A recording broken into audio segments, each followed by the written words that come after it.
Is it age? Is there an age demographic here? Yes, and this is a younger. Really important point. Under to get 25s, especially between 17 and 21. Really serious And symptoms and consequences. The message to all your younger listeners.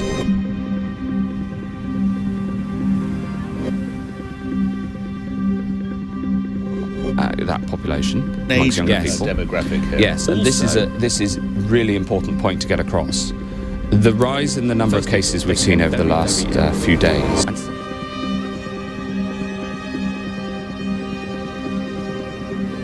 Don't infect your grandparents. So do you think, is it the view of you and your colleagues that it's the young people who aren't perhaps washing their hands as diligently as they might, using the hand gel? Those early days where symptoms and consequences. Down, it's perhaps the youngsters who've lost their way. Well, we've got. It is important for everybody to wash your hands, to follow the social distancing. It's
sun's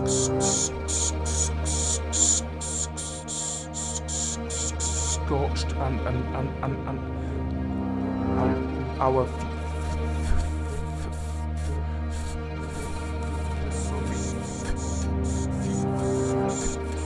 futures scorched and thawed. Our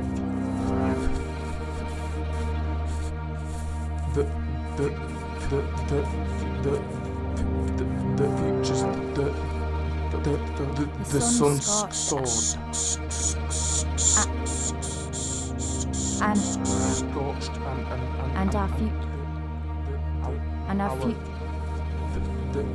and our futures thawed, the sun's along with the last. We probably all remember that point early on in the pandemic when people started talking about covidiots, of people congregating in parks and being crowded in parks. And the problem with that wasn't that it was a problem that people were congregating, it's that it blamed the public and blamed people as if they were either fools or people of ill will for what was happening. It began a blame game. The assumption they did it because they were of ill will was actually deeply unfair. And on this point about young people feeling that the blame is being very much pointed at them, young people are probably getting more exposed. Why are they getting more exposed? Is it because they are breaking the rules and partying and so on and so forth? Or is it because young people, number one, are more likely to use public transport, number two, are more likely to be in public-facing jobs, number three, are more likely to be in multi-occupancy housing? do we know that for sure? I mean, young people are likely to do all those things more often, but they're also more likely to go out clubbing and pubbing, aren't they? Yes, there are some young people who are doing things they shouldn't do, but to generalise and stereotype and say young people are the problem and to perpetuate the stereotype of young people as feckless and young people as just partying and drinking is actually just, it's not true. Given that young people are least likely to suffer seriously from the disease, the point is that most of them locked down for the sake of the community. They acted selflessly. They acted for the sake of others. So it's rather rich now to turn around and say, you're the problem. There's been so much here, being asked to stay at home, not hug people, not see friends, wear face masks that mean you can't tell if someone is smiling at you or not. And now on top of that, we have this blame game, so people feeling it's their fault. What is the psychological toll of all of that? Isolation has a worse effect on our physical health than smoking and drinking. It's immensely powerful. And in many ways, this pandemic has been like a barium meal, which has exposed all the dark and hidden problems of our society. It's also, in very practical terms, led to people supporting and helping each other in a way that the state never can. Great mistakes made early on was to talk about social distancing. We want people to physically distance because that keeps us safe. But we want people to be socially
The sun scorched and our futures thawed, along with the last of winter's frost.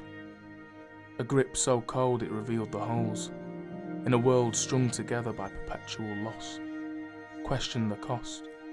The seasons have changed, and with the rain we revert back to a time that kept our kind distracted and quiet. Our bodies capitalised, the ultimate consumer kept in line, because our voices make them tremble, and our opinions make them quake. To amplify the youth is a reckless gamble that the old are not willing to take. So we wait our turn, and we take our seat, and watch as our futures fade at the feet of a government we didn't choose, and leaders that we don't trust. And still, we must try and blow off the dust and embrace these pre-designed, prehistoric resolutions that turn a blind eye to the urgent cries of a wailing world. And inside we are weeping, but we are bound by Yorkshire grit, taught by our father's stiff upper lip. But our silence is deafening, and our dreams are unfeasible, and the ladder unreachable, and the wound keeps on bleeding, and the band-aid is peeling, revealing it no longer hides the irreparable divide of a failing world. And we can't win, Mum, and we can't begin, Dad. Let that sink in, 'cause our lungs are thick, choking on the ashes of your apocalypse. So here, take it. Please, take the baton back, whilst we dust off the blame smeared across our back. Let us strengthen our knees, let us find our kind, for the weight of your world sits on our spine, and makes us long for a time where you take your seat, Dad, and Mum, you find your place, and you wash the outrage etched into your face, and remove the blinkers fixed in place. Soften the sneer. Try, lose your fear, and let me find my wild child, find my kind child, free my mind, child, for the future is mine, child.